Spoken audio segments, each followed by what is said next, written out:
Welcome to our solar system. Today we are going to put together a Flapbook in order to do some further study about the solar system together.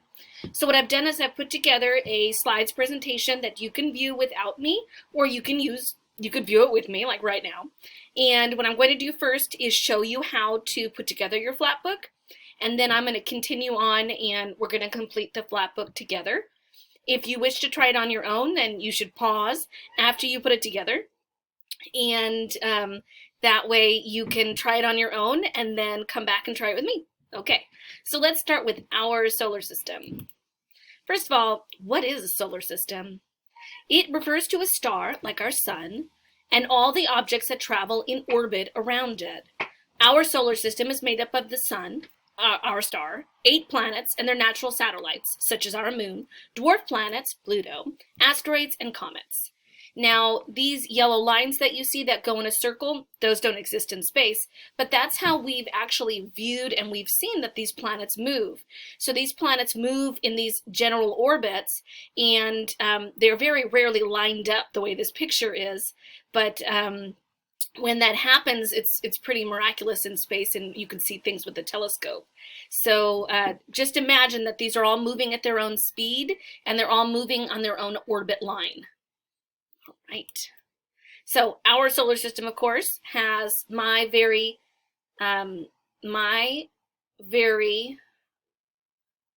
gracious. What did I do?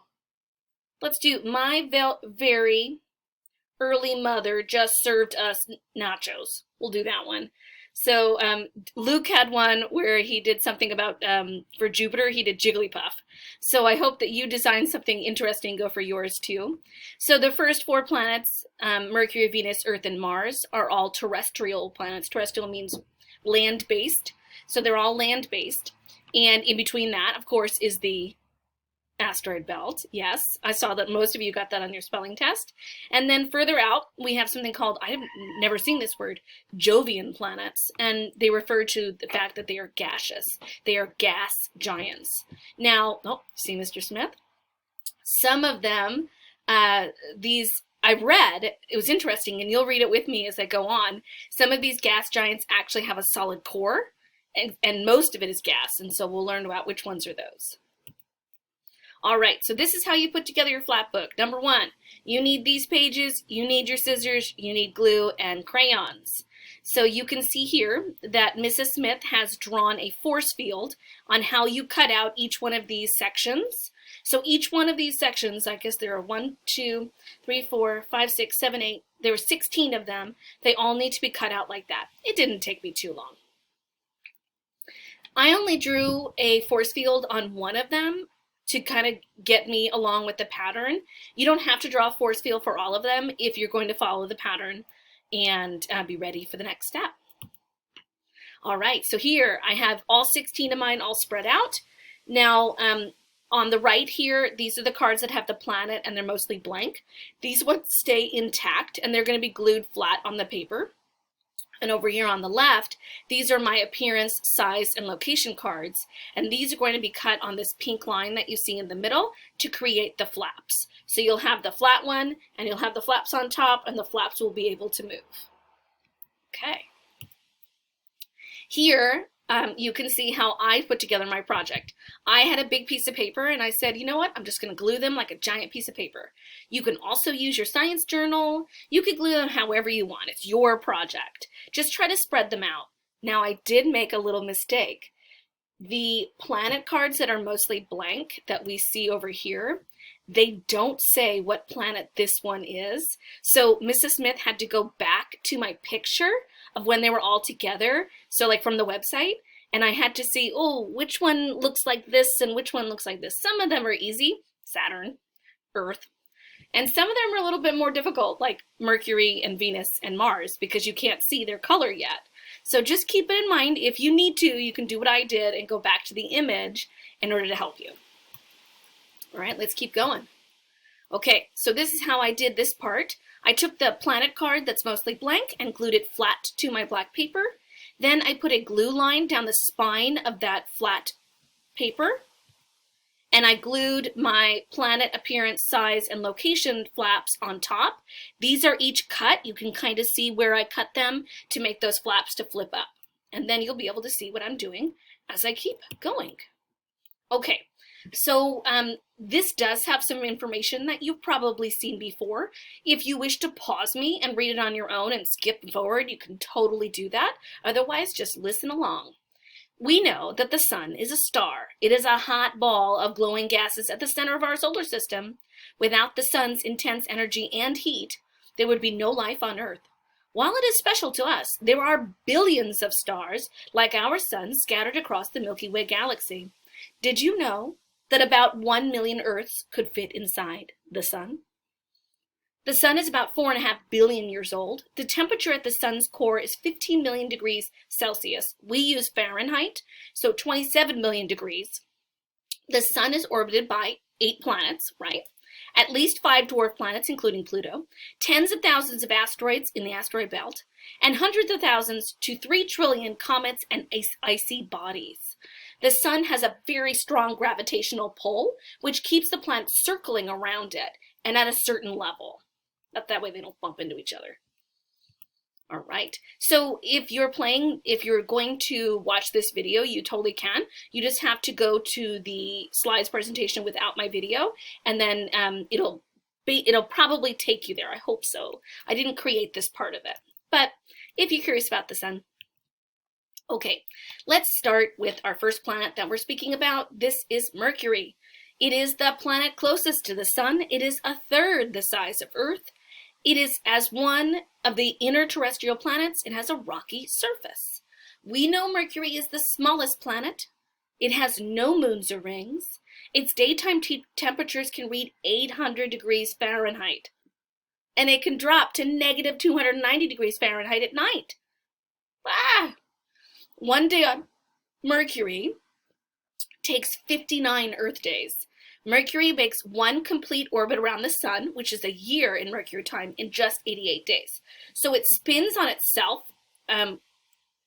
really slow, but it spins around the sun faster than we go.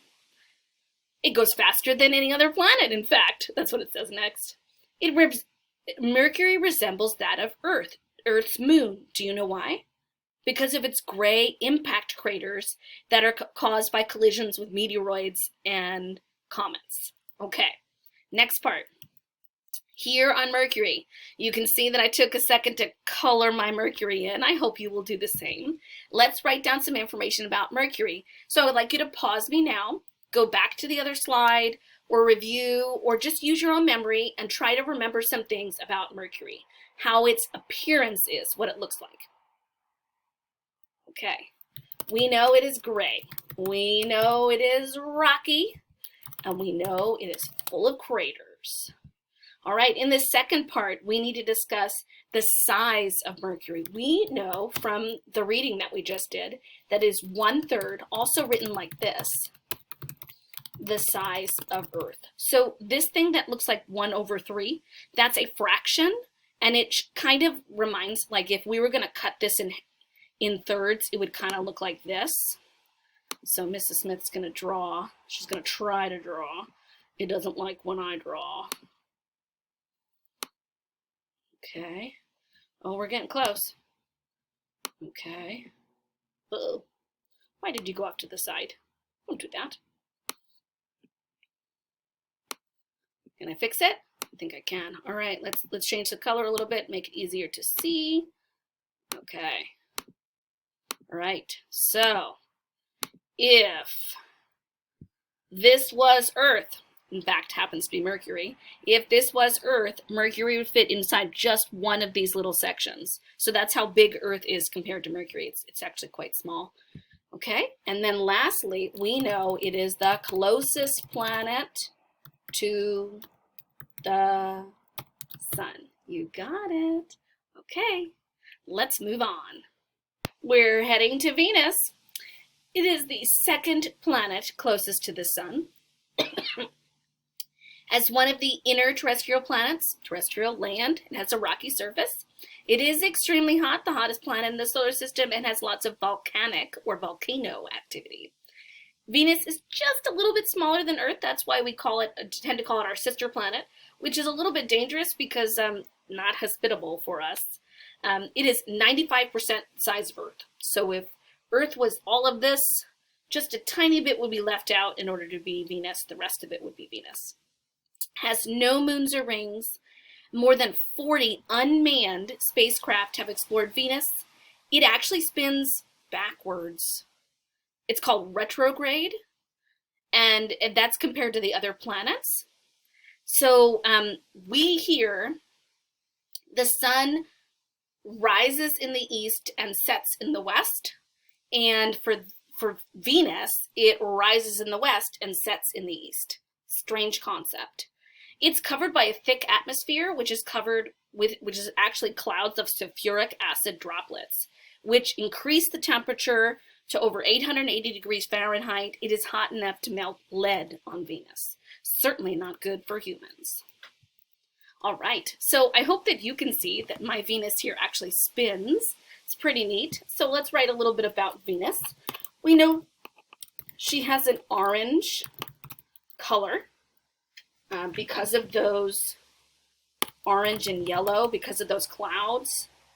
And we know she is hot, like a hot tamale. It has lots of volcanic activity. Okay, so then let's do what size Venus is compared to Earth. Venus is 95% the size of Earth, so almost our exact size. And then do you remember what planet it is from the sun? It is the second planet from the sun. Okay, all right. So let's keep going. I think you know where we're going next. You might know this one. Where are we going? We're going to Earth. It is the third planet from the sun. It is also a rocky surface, and it is the only planet in our solar system that we know has life on it, because it's us. Many different kinds of life are able to exist on Earth because of the atmosphere that actually protects us. The atmosphere protects us from meteoroids, and it helps to keep oxygen and nitrogen inside our bubble so that we can continue to breathe and live, and plants. On Earth, it takes 24 hours to spin for a day, and it takes 365 days to go around the sun. That's 1 year. It is different than other terrestrial planets because it is also 70% covered in liquid or oceans, water. It has one moon.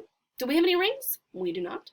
Its circumference is 24,901 miles around. Pretty big.